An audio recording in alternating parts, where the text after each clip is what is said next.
Olá, estudantes da segunda série do ensino médio.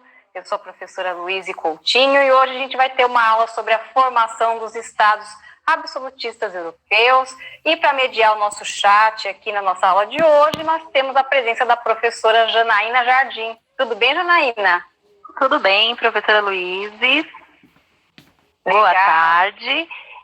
Espero que os alunos participem dessa aula pelo chat, que deixem suas dúvidas e sugestões através do chat. Vamos começar a aula, professora Luíse.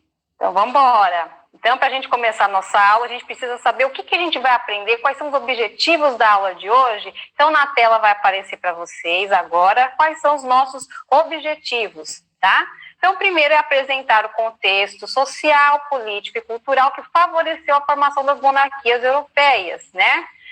Apontar as características do absolutismo monárquico e do mercantilismo. E as habilidades do currículo do Estado de São Paulo, que nós vamos trabalhar na aula de hoje, será reconhecer a importância do estudo das questões de alteridade para compreender as relações de caráter histórico-cultural, social, econômico em contextos históricos específicos. Então é isso, gente. Na aula de hoje, a gente vai ver como que ocorreu o processo de centralização do poder político em 4 países da Europa. Só para retomar muito rapidamente, a gente está no gancho do fim do feudalismo, tá? O feudalismo é um período onde o poder político era descentralizado, ou seja, cada senhor feudal tinha a sua propriedade, tinha os seus domínios e exercia ali nos seus domínios as suas regras, as suas imposições. Então, acontecia que em cada reino tinham vários feudos, né? Cada um com seu senhor feudal, cada um com a sua regra. Então, o poder político não era igualitário em todo o território do reino. E quando a gente fala de formação das monarquias europeias, as monarquias absolutistas, a gente está falando justamente do movimento que fez com que o rei concentrasse os poderes e esses senhores feudais, que constituem a nobreza, passam a perder o poder. Então vai acabar aquela coisa de em cada feudo, em cada território é uma regra diferente, é uma coisa unificada, personificada na figura de uma pessoa só, que é o rei. Tá? Então, a gente vai dar uma olhadinha rapidamente no contexto, ou seja, nesses fatores que favoreceram essa centralização. A gente vai de 2 em 2 ali, porque o próximo slide tem alguns tópicos, a gente vai de 2 em 2 para não ficar corrido e dificultar a compreensão dos estudantes, tudo bem? Então, pode colocar na tela, por gentileza, o próximo slide, que é uma imagem, tá? A gente já vai começar a nossa aula de hoje com uma interação. Tá?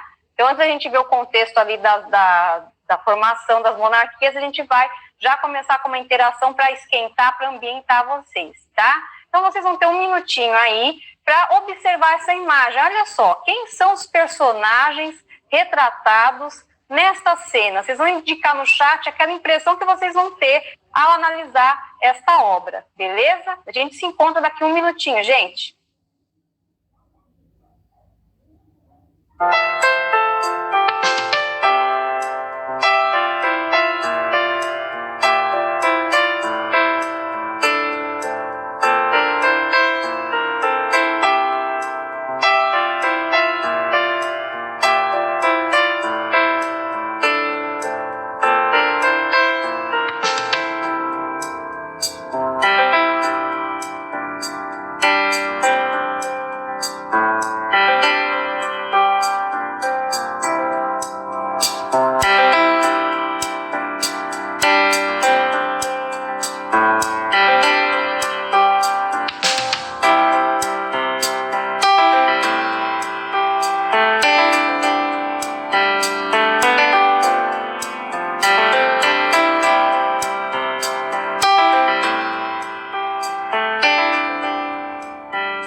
Aí, agora sim, agora estamos com áudio. Então vamos lá, Janaína, voltamos. Pessoal, muitas interações pelo chat, sim.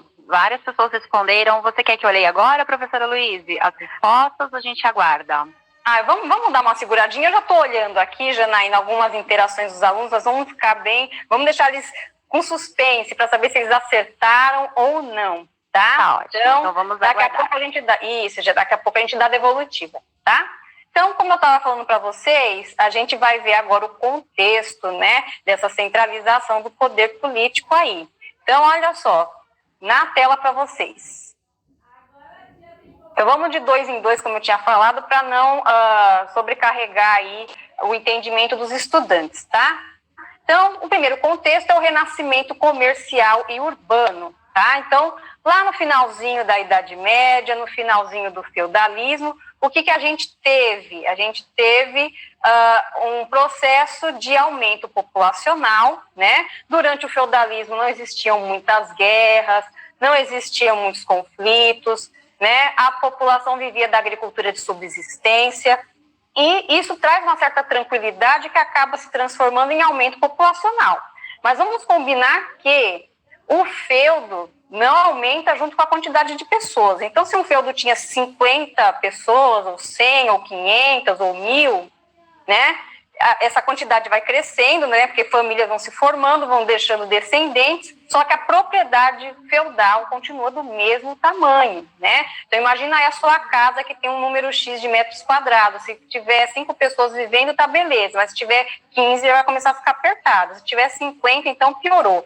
Então, isso começou a acontecer com os feudos, tá? Inclusive, isso acabou motivando as cruzadas lá na frente, tá? Mas antes da gente falar das cruzadas, só para retomar para vocês, né? Esse renascimento comercial e urbano fez com que as pessoas que estavam enfrentando aquele problema de aumento populacional, que, né, desencadeou problemas na produção de alimentos e tudo mais, eles começaram a se dedicar a outras atividades. O próprio servo da gleba ali, que era o cara que fazia com que a terra do feudo fosse produtiva, ele começou a se especializar em algumas funções. Então, em vez de ser todo mundo agricultor e nas horas vagas ser um ferramenteiro, nas horas vagas ser um tecelão e produzir só para si e para sua família, eles começaram a se especializar, ou seja, um é agricultor, o outro é ferreiro, o outro é tecelão. E eles obtinham o produto que cada um fazia na base de trocas, tá? Essas trocas acabaram fazendo com que uma espécie de comércio começasse a surgir na região ali dos antigos feudos, tá? Inclusive, nós temos uma outra característica ali, que é o surgimento da burguesia, né? Em torno dos antigos feudos começaram a existir essas feirinhas que ocorriam ali à base de troca, certo? Eles começaram a proteger essas regiões, essas novas construções com muros, né? Para evitar invasões, roubos e outras coisas. E essas construções que começaram a surgir em torno dos feudos, eles chamavam de burgo, que é uma espécie de cidade, né? E aí quem mora no burgo é quem? O burguês, né? Então, logo, com o tempo, com o desenvolvimento desse comércio, com o desenvolvimento da vida urbana novamente, né? Essa burguesia vira sinônimo de pessoa ligada ao comércio, tá? Então, é uma nova classe social que surge aí. Vamos voltar lá para o slide do contexto na tela para vocês, né? Fracasso das cruzadas e peste negra, né? Então, olha só, gente, enquanto estava acontecendo o renascimento comercial e urbano, nós também tivemos a questão das cruzadas, que também veio na esteira da questão do aumento populacional, né? Essa questão que eu falei da especialização do trabalho, do servo, era o jeito que o servo estava dando de continuar sobrevivendo ali, naquele mundo onde a terra estava limitada. A terra era a principal fonte de riqueza e de sobrevivência. E o nobre?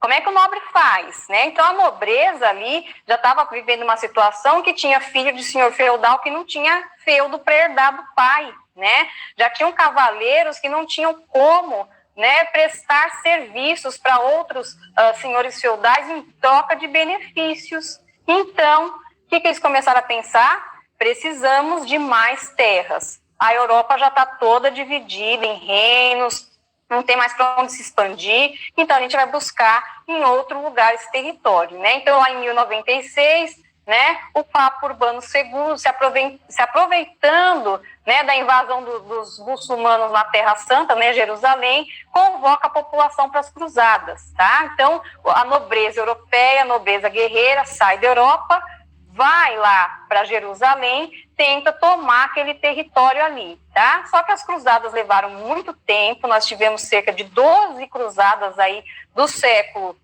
XI até o XIII, tá? E uma só que foi a terceira cruzada deu mais ou menos certo. Todas as outras foram um tremendo fracasso, tá? E aí, quando foi lá no século XIII, que nós tivemos a peste negra, né? Alegava-se que a peste negra, que dizimou 1/3 da população europeia ali na época, era um castigo de Deus pelo fracasso nas cruzadas. Deus deu a missão para a nobreza guerreira retomar a Terra Santa, não conseguiram. Está aí o fracasso, está aí o castigo de Deus, né? Porque a visão de Deus no mundo medieval era um Deus meio vingativo, né? Um Deus punitivo, tá? E para a gente finalizar ali aquela questão do contexto, mais uma vez na tela, só para a gente encerrar essa primeira parte da aula aí, né? Nós temos o fortalecimento da figura dos reis. Essa nobreza que representava a galera que foi para as cruzadas e que fracassou, acabou ficando desmoralizada na sociedade, né? Então, antes eles exerciam poder político, um poder social, né? Agora eles não fazem mais isso, né? A população não tem mais na figura da nobreza uma autoridade, né? E essa autoridade vai sendo cada vez mais transferida para a figura do rei. Até porque essa burguesia comercial, que também começou a se desenvolver por conta das cruzadas, começa a se dar bem, começa a lucrar com o comércio das especiarias do Oriente, formar feiras itinerantes no território europeu, né? E aí o que acontece? Essa burguesia, para se fortalecer, começa a chegar junto ali do rei e desprezar um pouquinho a nobreza, tá? Então esse é o desenho aí contextual que vai gerar o fortalecimento da figura do rei. Tudo bem até aqui, gente? Então vamos prosseguir, tá? Vamos colocar na tela a questão da formação do Estado inglês, tá? A formação da monarquia inglesa, tá? Então nós temos aí um trecho que não dá para ler, obviamente, porque está muito pequenininho, mas mesmo que tivesse um tamanho bom, vocês não iam conseguir ler, porque é um texto muito antigo, de 1215, que representa a Carta Magna. Então, vou pedir para a nossa amiga professora Janaína dar uma lida nesse pequeno trechinho extraído desse documento e depois eu volto explicando para vocês. Bom, vamos ler esse documento dos Estados Modernos na Inglaterra.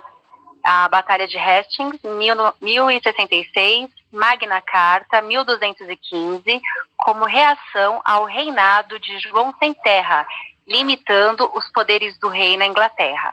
Nenhum imposto ou pedido será estabelecido no nosso reino sem o consenso geral. Para obter o consenso geral, mandaremos convocar individualmente arcebispos, bispos, abades e grandes barões. Isso, obrigada, professora. Então, olha só, o que significa este trecho aí da Magna Carta, né? Então, como a professora Janaína começou a ler lá no comecinho, se centraliza na Batalha de Hastings em 1066, lá com Guilherme o Conquistador. Os que se sucederam eram da família do Guilherme II, né? Guilherme o Conquistador. E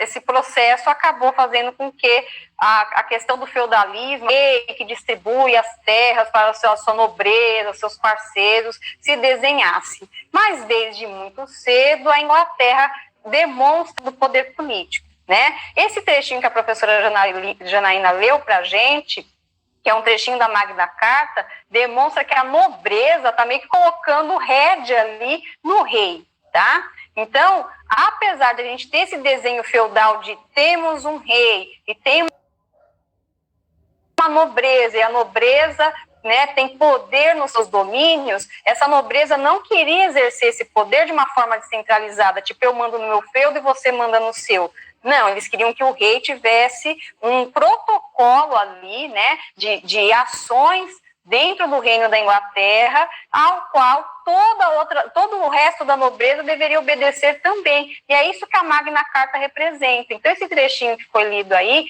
fala que o rei não pode convocar os nobres do jeito que ele bem entende, né? Principalmente nesse momento aí, que era o João Centeno da Inglaterra, era irmão do Ricardo III, né? Ricardo Coração de Leão, conhecido, né? Ele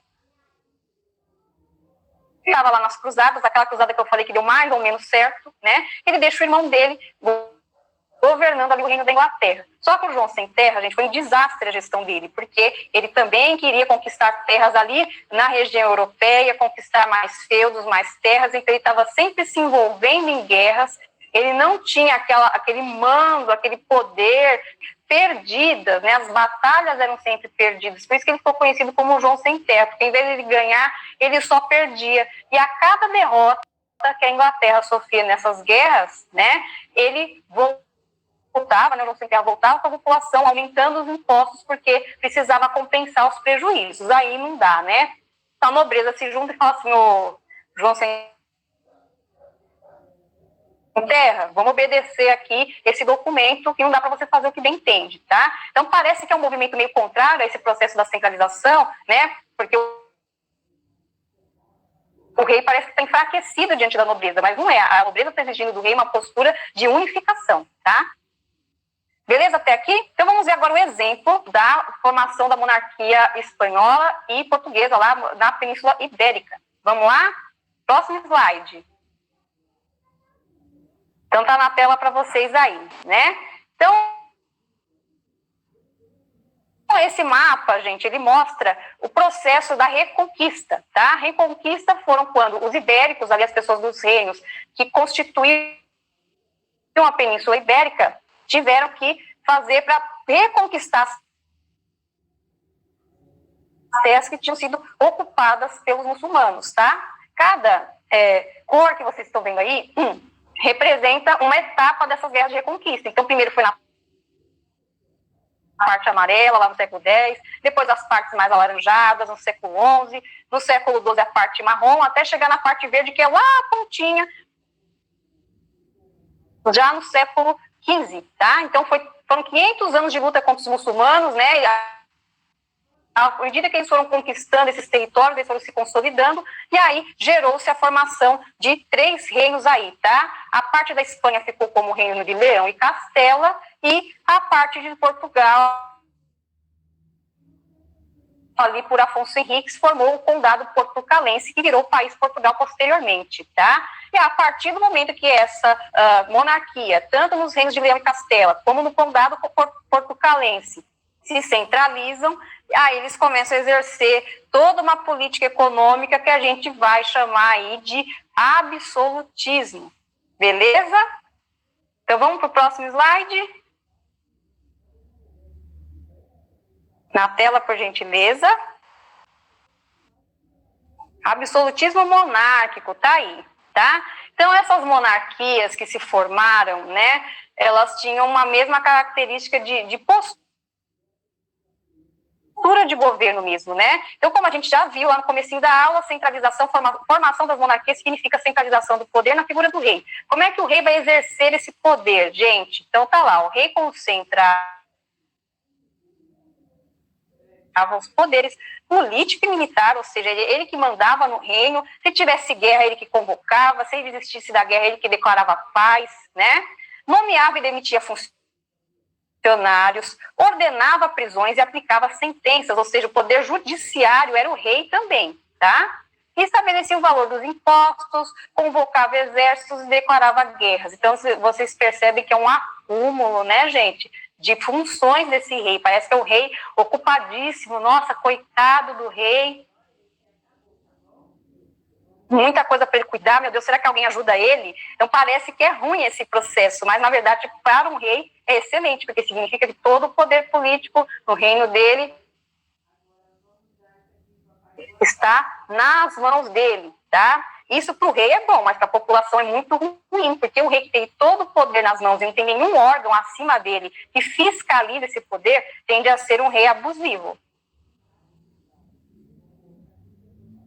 tá? Então, por isso que a gente fala o termo absolutismo, poder absoluto nas mãos de uma única pessoa, tá? E, mais ainda, gente, essa questão do poder, ela ainda era justificada devido a algumas teorias aí, né,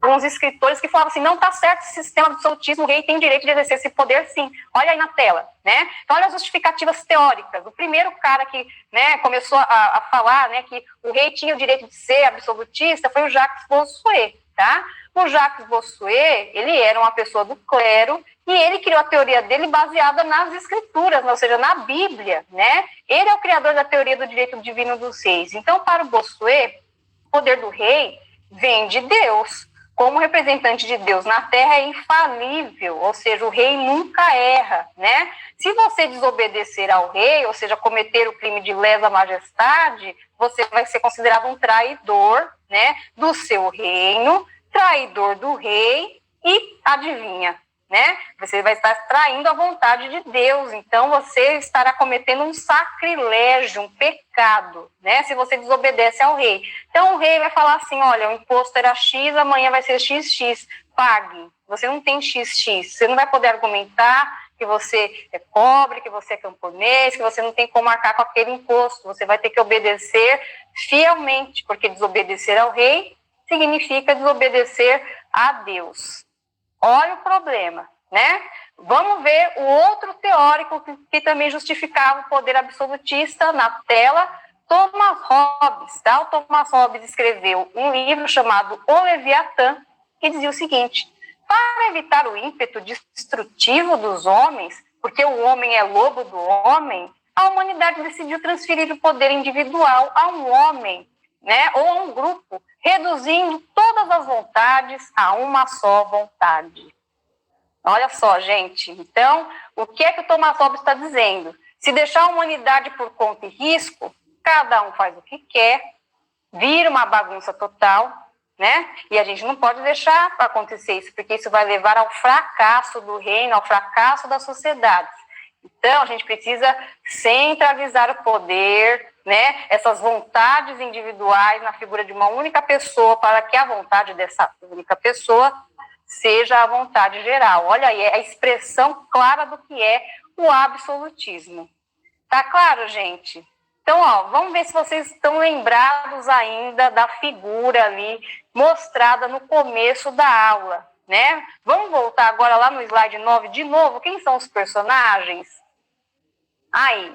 Agora, gente, eu vou chamar a professora Janaína para ela comentar aí para a gente o que vocês, estudantes da segunda série, responderam. Será que vocês tiraram as conclusões corretas, conclusões parecidas com a ideia de absolutismo? E aí, Janaína? Olá, professora Luíse, muitas interações interessantes. O Pedro e a Evelyn, eles acham que é a burguesia retratada. A Ana Lúcia acha que é a realeza, a Mariana acha que são reis e pintores. A Débora acha que é um retrato de família. Muitos alunos, o Paulo, a Sara, a Leire, Eduardo, Thaís e o professor Antônio contribuem dizendo que acha que são nobres. O Matheus acha que são senhores feudais e seus povos. O Gustavo acha que foi a nobreza. Muitas interações, professora. O Vitor acha que também é a nobreza, porque tem muitas coisas com ouro. Interessante. O Matheus acha que são as figuras da alta sociedade. E o William acha que são os retratos dos ricos daquela época. Olha, de certa forma, Janaína, todo mundo está meio que certo. Quem apontou nobreza, quem apontou realeza, quem apontou riqueza, tá certo, tá? Então, assim, essa imagem retrata a família real francesa, tá? É a família de Luís XIV. Mas eles não estão num cenário comum à realeza, né? Eles não estão lá no palácio, né? Se a gente fosse imaginar um retrato mais tradicional, seria a família toda reunida em torno do Luís XIV, que é aquela figura que está com uma roupa clara, que ele tem um cabelo comprido, cheio ali, né? Ele está segurando uma coisa que parece uma lanterna, né? Lá no canto esquerdo da obra, né? Ele é o Luís XIV. Então a gente imaginaria que ele estaria num trono, que a família toda reunida ali em torno dele, ele com a coroa na cabeça, mas não, ele está no meio da natureza, tal qual um deus da mitologia grega. né? Tem muita gente que associa essas imagens, até porque ela é do período do Renascimento, já no final, mas né? A questão da retomada da cultura greco-romana. Então, isso é correto de se pensar, né? Porque muitas pessoas ricas, nobres e a própria realeza pediam para os pintores retratá-los como se eles fossem deuses, como se eles fossem divindades, né?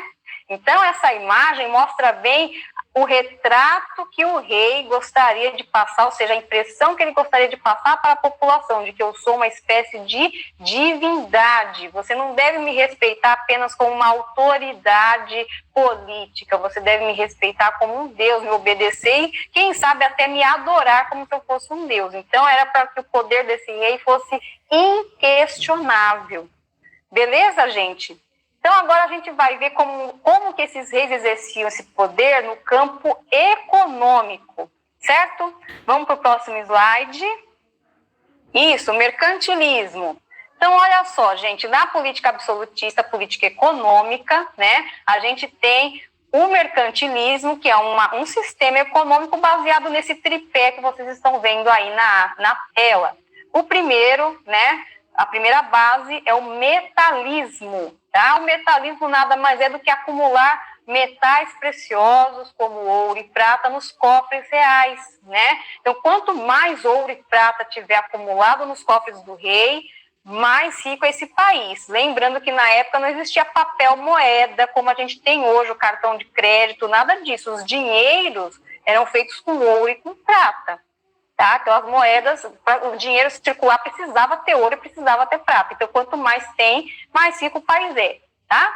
Segundo ponto, balança comercial favorável. Essa é bem prática, a gente pode até aplicar na nossa própria vida pessoal, nas nossas finanças, né? Que é o famoso ganhar mais do que gastar, né? Então, no contexto do mercantilismo e do absolutismo, as importações, ou seja, aquilo que um país compra de outro, tem que ser numa quantidade menor do que aquilo que ele exporta, ou seja, ele vai vender mais do que comprar, tá? Então, dessa forma, a balança comercial fica favorável, tem mais riqueza entrando do que saindo, certo? O último item é o protecionismo. Olha, a própria palavra já sugere, né? Proteger. Então, o que a gente está protegendo aqui? Estamos protegendo a indústria, que no caso do século XV, XVI, não é uma indústria como a gente conhece, que tem máquinas, nada disso, eram manufaturas, né? Proteger o nosso comércio, a nossa marinha mercante, que vai fazer a distribuição desses produtos, né? Para proteger a nossa economia da concorrência. Mas como é que protege? É com guardas? É com exército?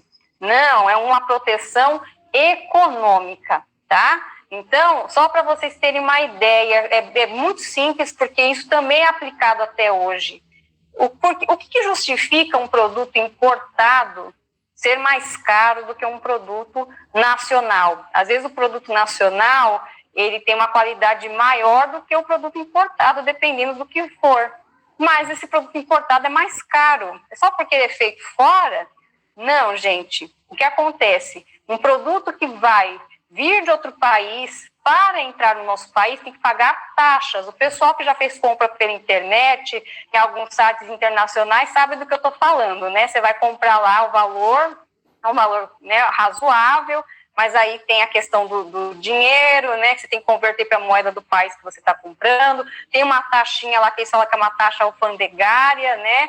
Quando o produto chega no país, pode ser que você pague ou não. Por que existem essas taxas para um produto de fora entrar no nosso país, né?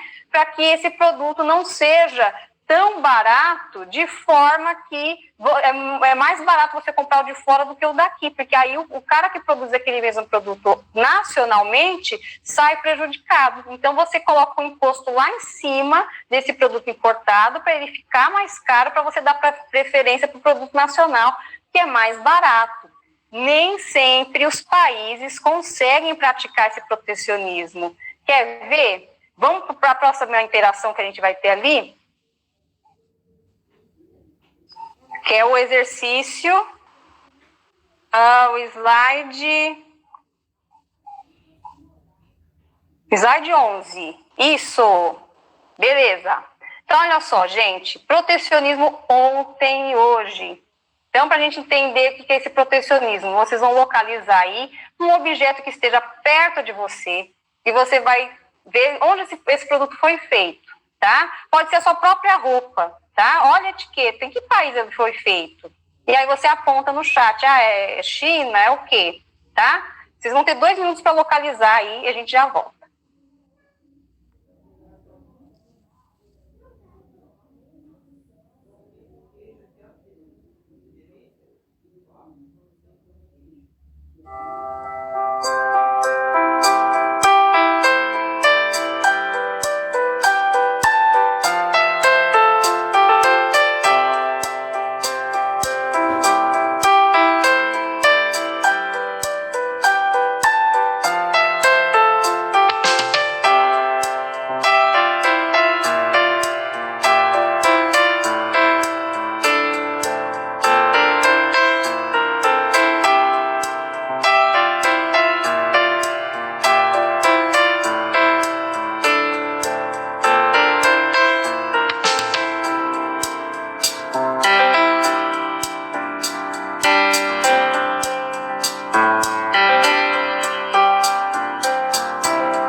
Voltamos. Muitas interações no chat. Eu vou mostrar uma peça minha primeiro, professora Luíse. Tá bom. Participando aqui da sua atividade, eu localizei uma blusa do meu filho. Deixa eu ver se vocês conseguem enxergar. Ó, Macau, fabricado em Macau, é uma região da China. Esse foi o que eu localizei. Os alunos localizaram também. O William, ele acha que os retratos... desculpa, esse aqui é da interação anterior. O Eduardo, ele acha que o tênis dele veio dos Estados Unidos. O Lucas acha que veio do Brasil ou da China. Eles ainda estão respondendo acerca desses objetos que eles identificaram, professora Luíse. É verdade, né? Eu acho que eles ficaram com um pouco de, né, correndo atrás, né, do objeto, né? Por isso que eu falei que podia ser a roupa que você só olha a etiqueta, mas olha só, a Natália, o Juan, João Pedro também estão dizendo que é China, né? Matheus está dizendo que o tênis dele é dos Estados Unidos, será? Tem aqui o da Wesley. China. O Wesley está dizendo que a túnica dele veio do Sudão, é uma túnica de seda. Pois é, né? Então, raramente vocês veem esses produtos vindos de um país desenvolvido, né? O Eduardo falou que o tênis dele veio dos Estados Unidos, né? Às vezes até aquelas marcas muito famosas americanas, que são usadas pelos jogadores de basquete, que são as marcas que vocês mais usam, né? Vocês já associam aquela marca é norte-americana, mas quando você vai olhar na etiqueta, tá lá, Made in Vietnã, Made in China, né? Meu caderninho aqui, eu também não vou mostrar de perto, porque senão vai aparecer a marca da loja, mas tá dizendo aqui Made in China, ou seja, um simples caderno. Será que o Brasil não tem indústria de papelaria? Não tem indústria de roupa? Não tem indústria de tênis? Tem, né? Mas o que está acontecendo? O protecionismo, nesse caso, não está sendo bem feito, porque um produto vindo de fora, né, pode ter uma facilidade para entrar aqui por conta dos impostos, principalmente vestuário, produtos assim de tecnologia que não seja muito avançado, por exemplo, luminária, coisinha pilha, coisinha que é a energia elétrica, não estou falando de celular, né? Até porque o Brasil não tem indústria de tecnologia assim de ponta, né? Mas assim, roupa é muito fácil você achar made in China. Não é porque o Brasil não fabrica roupa, é porque a roupa que vem da China é mais barata, mesmo com pagamento de todas as taxas, do que uma roupa produzida no Brasil. Então, está faltando protecionismo por parte aí das autoridades, né, do setor econômico brasileiro, para que os fabricantes de roupa brasileiros encontrem espaço no mercado e não tenham que competir com coisas que vêm de fora, né? Entenderam o conceito de protecionismo? Acho que ficou claro, né, professora Janaína? Acredito que ficou claro, sim, ó. Porque a Giovana, ela tá dizendo assim, ela localizou uma coberta que ela tem e ela disse que veio da China, porque a mão de obra lá na China tende a ser mais barata para a produção. Então ela entendeu bem o conceito de protecionismo. Perfeito, é exatamente isso. Às vezes, mesmo pagando a taxa, o produto ainda é muito barato, porque o custo dele de produção é irrisório, é coisa de centavos. E isso se justifica justamente por essa questão levantada pela estudante. A mão de obra é muito barata, né? Então, você não precisa pagar muito para o funcionário, né? Você explora a mão de obra do funcionário, reduzindo o preço de custo da sua mercadoria, tá? Então, a gente já vai indo para os minutos finais da nossa aula, vamos para as atividades. Então, a gente separou 2 exercícios para vocês aqui, tá? Então, vamos para o primeiro exercício, que é no slide 12, tá? Vocês vão ter um minutinho para responder. Olha só, assinale a alternativa que não corresponde a um dos motivos para a centralização do poder político na figura dos reis. Aponte no chat somente a letra correspondente à alternativa que você escolheu, tá bom? Daqui 1 minuto a gente volta.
Professora Luíse, a maioria dos alunos estão respondendo a alternativa C, está correto?